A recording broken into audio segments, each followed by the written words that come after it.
right, welcome back to the last ever, probably, edition of this podcast that actually lasted surprisingly a lot longer than I think it would have back at the beginning of this whole attempt at this. But just like everything else pretty much in the news, this podcast is going down in a fiery pit of flames.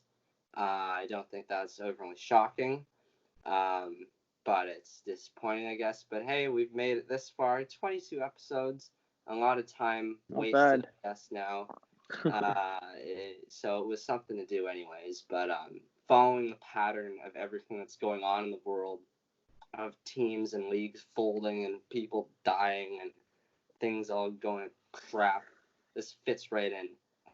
So with that all being said, probably a much shorter episode, if you want to call it that, this time, just because it's not a whole lot long up and we're wrapping things up anyways.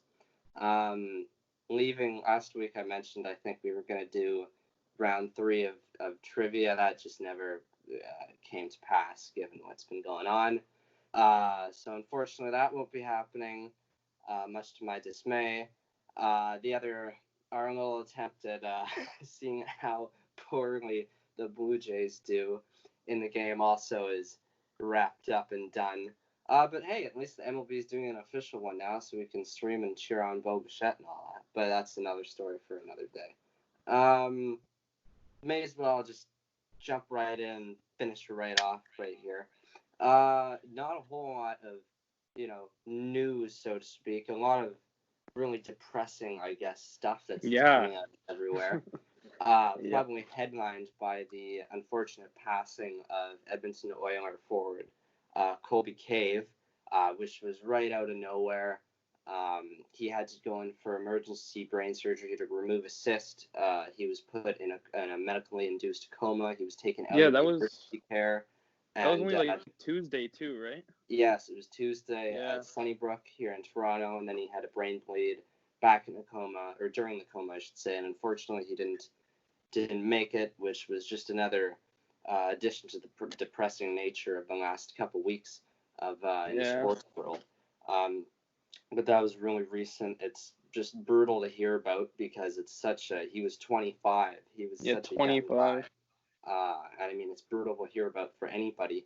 But for someone who is just really starting his National Hockey League career with the Edmonton Oilers, and to happen at such a random time and such a random event, also quickly it went down in a matter of days. It went from an emergency surgery to now he's passed. So it's just a really unfortunate situation, and you feel bad for his family, obviously. And with the whole COVID-19 stuff, they can't even go see him, right? Yes. I think I saw they were talking to him through walkie-talkies. Well, for a little bit, and then I think his wife his wife was in there with him. But that's besides the point. It's just a terrible thing to see. Follow that up with everything else that's going on on this planet right now. The XFL officially, or I should say unofficially, folding, firing everyone, just being absolutely destroyed financially by this virus. They said they had plans originally when it came out to have a 5-year agreement, to have a 5-year league to start. The way it's right now, it's folding. They just don't have the money to continue it next year and bring people back. So it's a one-and-done league, although I would say it's probably the most successful one-and-done league in the history of really any attempt, because they made so much money in such a short period of time. They drew in so many fans. So many of the players are now getting looks by National Football League teams, getting crowds, getting deals. PJ Walker, probably the most notable one of the bunch. But that was out of the blue kind of too, because they just announced we have to lay everyone off. We just can't afford to pay all these people. All the players got their money, and so they'll have to look for jobs elsewhere. But that was another bit of a shocker, because it just did so remarkably well in the 4 or 5 weeks, however many weeks there were before the coronavirus hit. And it had such promise and everything. But that's another league that's bit the dust amidst all this. But besides that, all that depressing stuff, not a whole lot of real news per se. A lot of speculation which we'll get to. And the speculation is probably the most interesting part of all this, especially in the baseball world, because everyone's still trying to come up with ways to get part of a season in. So we'll get to that. But just to start off with little bits of news, we've mentioned over the last couple of weeks, Shohei Ohtani's progressing, very, very well after coming off the arm surgery. He'll be back to trying to get in pitching rotation soon. Once the season starts, he progressed to 180 feet long toss. And then within the next week, I believe he's scheduled to throw off a mound, just very lightly, but it's a step in the right direction nonetheless. Yeah, definitely. The Rockies' young righty Peter Lambert, who was diagnosed with a forearm strain a few months back, is about 3 to 4 weeks away from starting his throwing program, so that'll obviously mean he'll be out for a couple more months after that. So, hypothetically, I guess if the season did start back up, he would have the ability to rejoin the Rockies rotation. But I think it's very unlikely given the shortened season. And he's just such a young kid. He was a high in their prospect list for quite a while. They obviously like him. Yeah, exactly. It would be a little bit more of a protectionary move just to set him back and say, just make sure you're all nice and good for 2021. Don't stress out about this 2020 season. It doesn't really matter. Just build up your strength and get back to where you were, about a year ago when he first broke onto the scene with the Colorado Rockies. Continuing on with depressing news, the Tigers' Hall of Famer Al Kaline passed away at the age of 85. Apparently it wasn't related to coronavirus, so I guess it's a small victory there. But that was another unfortunate thing that came out of the last couple days. We don't have enough time to go through and break down all the great things that he accomplished in his time in the major leagues. But he was he played like 19 years with the Tigers, or something, 20 seasons. Yes, it was ridiculous. He was so insanely good. Hall of Famer very easily. Leads so many stat charts. It's just nuts. We can't go through them all. But he was a terrific player, terrific person. Still hung around the Detroit Tigers a lot, even after his playing days. So that's another unfortunate passing of a former really, really, really good ball player. Mark Reynolds announced his retirement. Utility man for the first part of his career. Then on the latter part, he just turned into strictly a first baseman or DH. He played for a variety of teams. Ended his career, I should say, with the Colorado Rockies. However, he also played for the Nationals, Cardinals, Braves, Yankees, Orioles, Diamondbacks, and for Cleveland. He had a very nice career. He had a great career, especially very underrated, I would say. Yes, he was. In 2007, he made his MLB debut. He broke onto the scene. Over his career, he hit almost 300 home runs, around 870 RBIs. Only hit 236, but he was really, really good defensively for the latter part of his career. The Rockies, he played in about 80 games with them last year. He was still very productive with them. Extremely productive the season before with the Washington Nationals. He's getting up there in age, and obviously, there are more important things than continuing your playing career, especially when you've had a successful one like he has. So he's opting out. More weird legal news. Josh Hamilton, if you remember him, former AL MVP, he was indicted on felony charges for assaulting his 14-year-old daughter at their home in the United States, allegedly over an issue that they had over his daughter's boyfriend.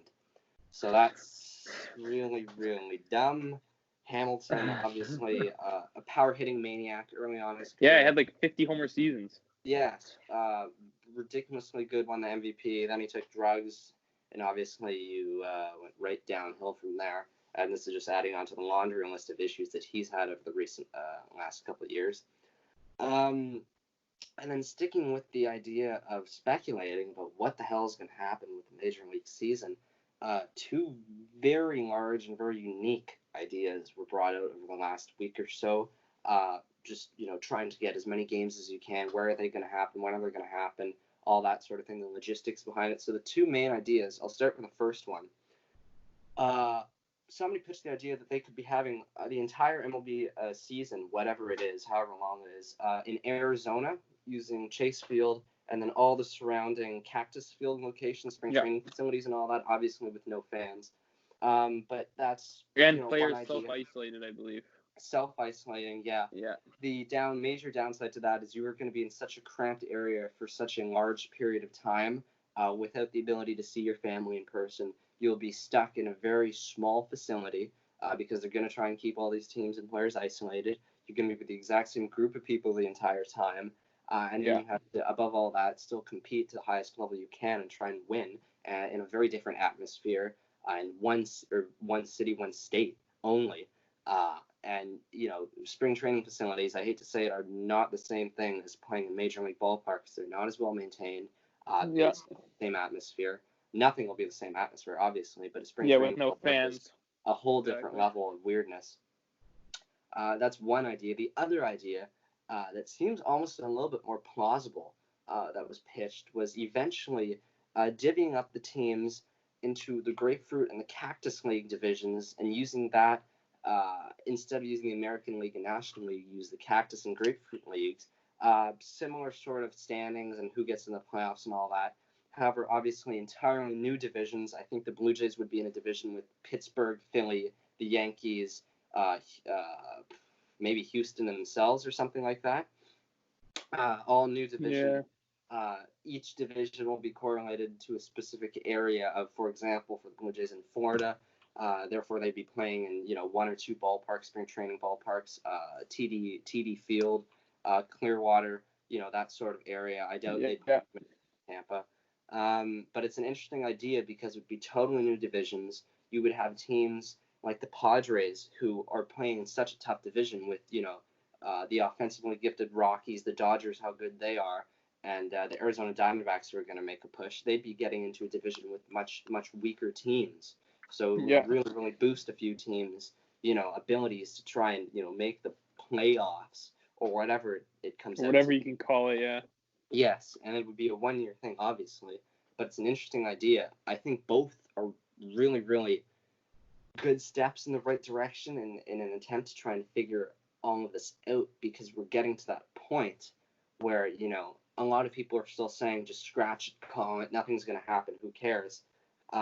But then the other half is saying we're getting to that point where we need to start coming up with, are these ideas feasible to actually do and maintain and create in these places, because they're going to take a lot of infrastructure, obviously, to get it all ready and set up nonetheless, whenever baseball starts up again. So it's just a lot of work, and now it's the time for teams and for ownership and obviously for the MLB to start deciding what's the goal here. What are we going to try to accomplish in this amount of time given, and is it feasible? Can we do it or not? And then there's the money issue, which is just a whole separate thing. But the idea behind both those is we're going to try and get a season in, which is great. I'm all for that. I think a lot of people are. But you have to make sure, one, it's safe, and you have to make sure it's feasible. If you're going to have, a team of what will end up being probably 40 or more guys, even with the minimum amount of training staff there, locked in one little facility in one little area of Arizona, playing on one field all the time, is somebody going to take out a knife and stab your head coach in the head because you're just getting annoyed by him after all these games? Like, it's such how many fights thing. is Bryce Harper going to be in? yes. It'll, like I don't even know what you want to call it, intra-team antics or whatever. Like, you're going to have to deal with that sort of thing. That being said, I think both are good ideas. I mean, I'm no genius. I don't know how they're going to work, but I think if you can get them to work, it'll be really, really good for the sport, and it'll be getting a lot more people back involved and try to get back to, the whole normal life sort of thing. But that's another thing. It'll be a week-by-week thing, so, I mean, obviously I don't think we'll be here. But, for anybody who's interested, you should really keep an eye on it, because updates are coming out by the day. Every day there's a new press release saying what their idea is. So if you want to keep on top of that, I think it's a really interesting situation.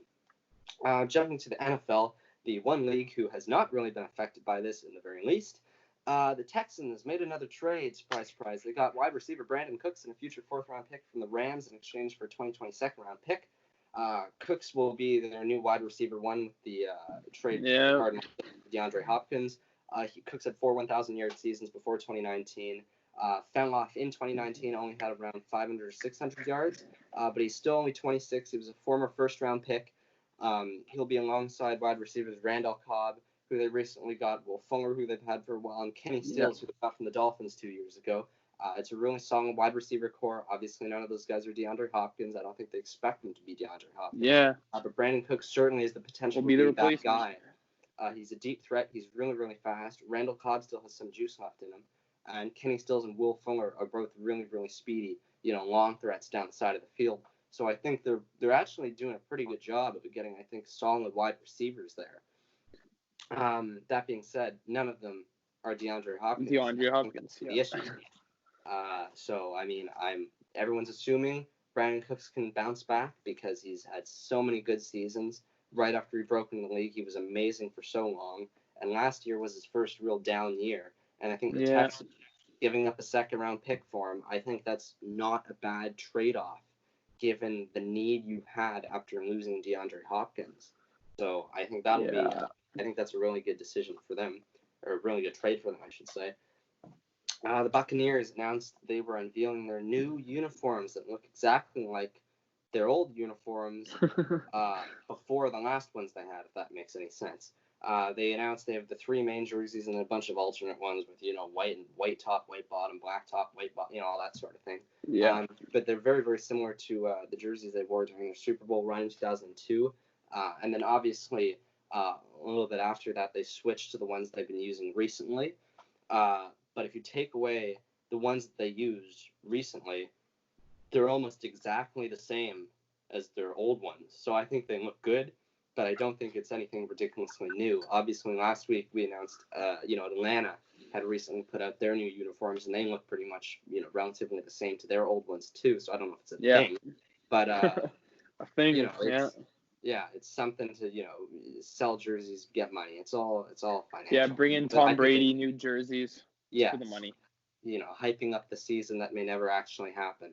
So that'll be it's something to watch, I guess. I don't know. Any other week probably, and I wouldn't even have made it onto my notes. But it is now, so here we are. Drew Brees announced that he's signing a deal with NBC Sports to become one of their star NFL broadcasters for his post-playing career. They didn't announce how much money they're paying him. They're probably afraid that everyone else in that company is just going to lose their mind once they hear. Drew Brees is obviously still the starting quarterback on the New Orleans Saints. He just inked a 2-year, $50 million deal. So, I think he'll be playing at least one more year. But I think it's, step on the gas. NBC obviously is not messing around because, the whole CBS with Tony Romo, that whole thing, they really want to get these guys as they're leaving the league.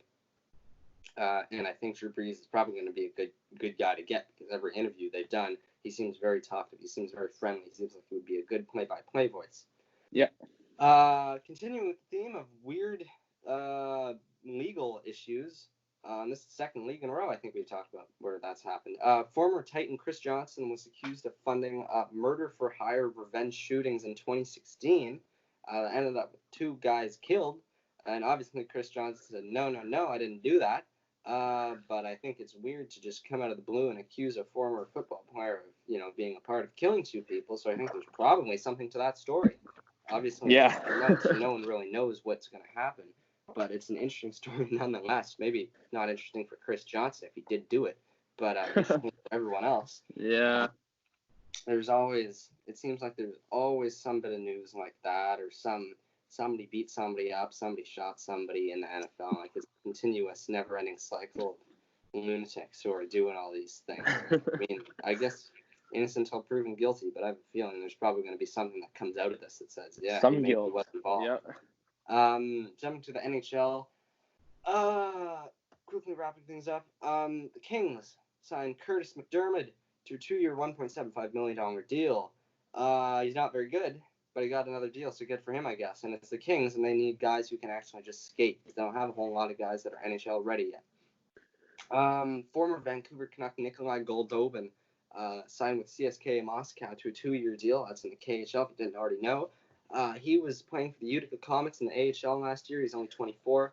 He put up 50 points in 51 games for them. He had a very good season. No, he had a very good season with them. He just didn't fit, I guess, in Vancouver. Yeah, he didn't fit on the Canucks.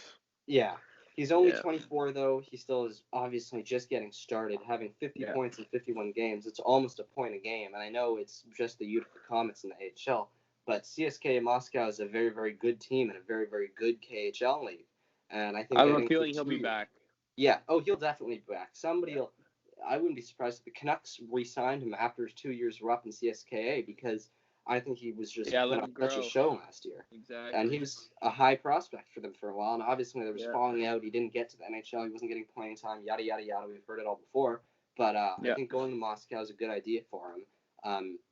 If he's a point a game player, he'll have no issue getting an NHL deal after those 2 years are up. Speaking of Moscow, Islanders top goalie prospect Ilya Sorokin said, "No thanks, I'm not going to sign with you," instead he will opt to sign a 1-year entry-level deal with the New York Islanders. He's also 24. He was their top goalie prospect. Put up monster numbers. Had a really good year last year. Yeah. Yes, he did. Ridiculously good in 40 games. Had a 1.5 goals against average with a 935 save percentage. Won so many games for Moscow. And again, you can't translate the KHL to the NHL, but he had such a remarkably good season. Well, it's the second best pro league in the world. Yes, exactly. So he's putting up numbers like that. I mean, you're going to get chances. Yes, and obviously he'll start the season whenever the season starts or restarts or whatever in the AHL, because they have Thomas Greiss and Semyon Varlamov, who are not really going anywhere right now, assuming the season restarts. But Ilya Sorokin, super, super good. He's put up great numbers over the last couple of years. And obviously he likes New York enough to say, I'm not going to go to the KHL. I'd rather go play AHL hockey with the, I don't know, whatever their strip minor league team is in New York. But so I think that'll be something to watch. He might be, I'm blanking on the spot. What's the name of the Rangers goalie? Shesterkin, Georgiev? Shesterkin. This could be like, I think, a Shesterkin next year almost. Because he's that young. He has lots of potential. He's done really, really well. And I think if Varlamov or Greiss leave, or one of them just falls right off, I think it'll be a very good opportunity for someone like him to come in and grab that spot by the throat. And if he performs really, really well, obviously, Greiss and Varlamov have done very, very well with their time in New York, but they're not going to be there forever. And Sorokin is a good young kid who wants to be there. And I think that's something you got to take advantage of, because not every prospect wants to be there if they're not in the majors. True. So I think that'll be something to watch. We've already talked about the unfortunate passing of Colby Cave. I don't want to get too much more into that because it's just so depressing. And really, everyone should be just leaving the family alone and giving them privacy and all that. So I guess moving on from that, because we already talked about it. In terms of the NHL trying to get the season restarted, or the playoffs restarted, the news that broke was that a lot of teams, or a lot of cities, I should say, were calling the NHL head office to, pitch their idea about possibly playing playoff games in said cities. So, for example, cities like places, I should say, like North Dakota, Grand Forks, Manchester, New Hampshire, and in Canada, Saskatoon, all said, we're willing to have a neutral playoff game in our arenas. Come do it. Come have us. And I think if it's going to happen, I think it's going to happen that way. I don't think there's a chance in hell every team goes back to playing their home arena. I know every Leafs fan wants the Leafs to play downtown in the ACC. Is it feasible? No. But it's not feasible. You can't do it. It's uncontrolled. You have to have. It's too big. It's simply too big to have everyone in for those games, and especially if you're feeling like we're not going to have fans anyways, or a limited amount. Then it's easier to control in a smaller area where there's not a biggest population.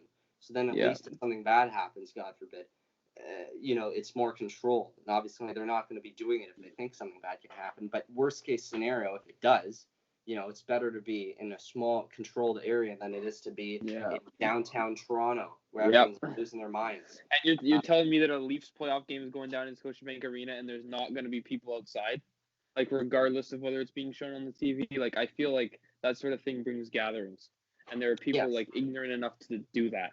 Yes, and crazy enough, too, amidst all this. Where if you take a place like New Hampshire, I think would be a great spot for a neutral game because it's not very big at all. Obviously, these places that are calling have facilities that they believe can be NHL ready. And I think they're going to have to be spread out, too. Like, I think... there's going to be obviously, you're not going to go to California right now and be like, we're playing a hockey game because everyone's just going to get sick. But if you find places in the coming months, where it's really, really, a drastic decline, remote, those would be the places you go. So it's not really, I don't think, so much up to the cities. I think it's more up to where the chips fall in terms of how quickly people can get this virus under control and where it's being under control. It's all depends on that. And I think that's a big thing with the MLB, as I mentioned, with the NHL. The NFL is so far off, but the NFL's got to start thinking about this too. Obviously, they're saying September, October. Well, it's probably going to be gone by then. I don't know that. Does anybody know that? No one knows that. Nope. Nobody knows anything.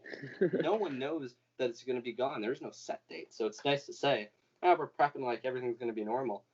That's nice, but maybe you should also prep if things aren't as normal, just in case. It's all these, precautionary measures that teams and cities and places got to take in order to just be ready in case something bad does happen. And I think there's a very real possibility that something bad does happen and that it's not solved by September, or it's not under control, I should say, by September.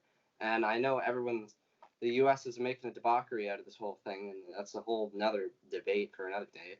But, because the U.S. is the leader, really, in all these sports, it is going to rest on their shoulders. So if some nut job orange boy in the White House says, nah, it's good and let's get fans in the arenas, and it turns out to be a really, really poor decision, it's no one's fault but theirs. And you remember a few weeks ago, Trump wanted everything back open for this weekend, for Easter weekend? Yeah. It was it's just a joke. Yes, it's imagine trying to have any sporting event or anybody, not even a sporting event. Imagine reopening up hair salons in New York right now. Andrew Cuomo would just off himself right on the spot because he wouldn't be able to handle the whole situation. It'd be nuts. Yeah. And it's just irresponsible to take a date and say that's the date that's going to happen. No, it might be, but who knows? No one knows. Some people can guess better than others, but even it's just a guess. So I think obviously it'll be a long time away from now that everything will be back to normal. I think people need to realize that this is the new normal, at least right now.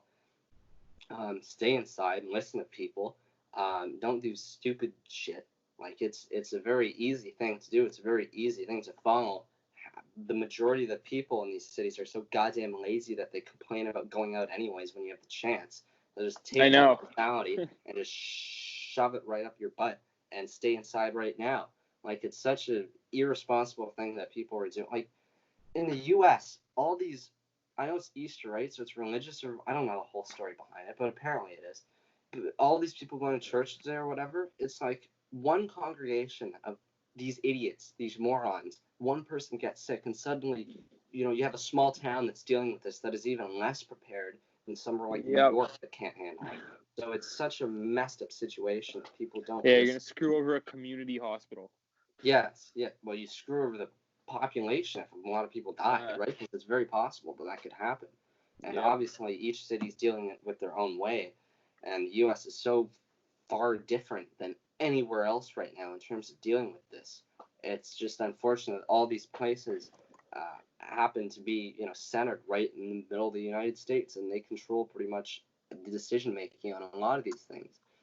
The other thing I didn't mention, because I don't think it's probably very feasible at all for baseball, is the idea of playing games in Japan, having your season in Japan, which came out. I think that'd be a great idea, except for the fact that they're still dealing with it. They're still reeling from the outbreak, and they have their own league to run. Imagine forcing the country to say, not only do you have your Japanese league to run, we're also throwing, the highest level of professional athletes and their teams in that sport for you to deal with. The facilities, the infrastructure, it just could not happen. It'd be too many people. It'd be such a surge of people going into that country that they probably wouldn't even want that. So it's. I'm sure they wouldn't. Yeah, so you got to pick spots that I think would be realistically possible, and I just don't think Japan is realistically possible. Although I would love to see more games there, it ain't happening right now. It probably ain't happening in the next couple of years. So, same with hockey in China. That's just not going to happen, I don't think, for a long time now. Yeah, hockey's going to have to be in remote Saskatchewan, remote Manitoba, places like that. Yes, I know. I'm sure everyone in Saskatoon would love to have an NHL playoff game or an NHL playoff series there. And if that happens, good for them. As long as you're not being completely stupid about it and you can handle, the rules and restrictions that come along with it, I think it would be great for little economies like that. That can, have these events, right? In the preseason, the NHL does, their hometown hockey or whatever, and some little rinks all around the country, right? NHL games. You'll have Arizona and Edmonton playing like in Banff for no reason or somewhere like that. Like it's just these little places, and it's nice then. But now you actually have to do it. So it's a much different situation. Obviously, none of us are geniuses on it. But that's about it. The Chicago Bulls hired somebody as their head of basketball ops. I completely forgot about basketball because it's been off for so long. Devin Booker really won the 2K tournament. Yes. No idea what happened. Vote it for basketball news. Yes, exactly. It's really come down to video games, and that's people streaming video games. I know it's a thing, but I watched all the 5 minutes of like Trevor May streaming his major league game against like Blake Snell or whoever he was playing, or Joey Gallo or somebody, and it was like, this is brutal. I cannot watch this. It's just awful. I can't do it. This is what it's come to. I know, but it's just so bad. But anyways, hopefully things get better eventually. Yeah. Falling in line with the XFL news, as I mentioned right off the top, it looks like, for better or for worse, this will probably be the terminating episode, if you want to call it that, of this attempt at a podcast. I think lasting 22 episodes is insane. I didn't think we would last 5. I think I'd shoot myself after listening to the first one when we couldn't, unfocus from eating ice cream and watching a Thursday night football game or whatever that was. Well, we've lasted 5.5 months. Yes, I know, but it's been fun. I think it's been stressful as hell, but I think it's been good. I would say it's this will probably be the end of the road for this one. I don't know if I'm fully on board with committing to saying it's completely done, because I think we're not going to get into it on here, but I have a feeling I'll probably give it one last kick the can on my own to keep this going. But obviously it didn't work to everyone's hopes and expectations, the level of them. So unfortunately, I'm trying to keep this as vague and unbiased as possible, so we don't get anybody yelling at me while recording this. But I think the times or the 22 episodes that we've had, I think it's too bad that we probably won't get to finish out with the third round of trivia. Everyone hates ties. I hate ties, but I guess it's just the way it's got to be, at least for now. So I think it's been fun. I think you might end up hearing from somebody on this channel at some point later on if we get our act together again. I kind of doubt it at this point, but I wouldn't say it's out of the question. And with that all being said and done, I think we end with the fact that the video we made after 100 reviews signing with the Blue Jays, I think that was our most viewed one at like 80, and I think that was the one you were in Vancouver for.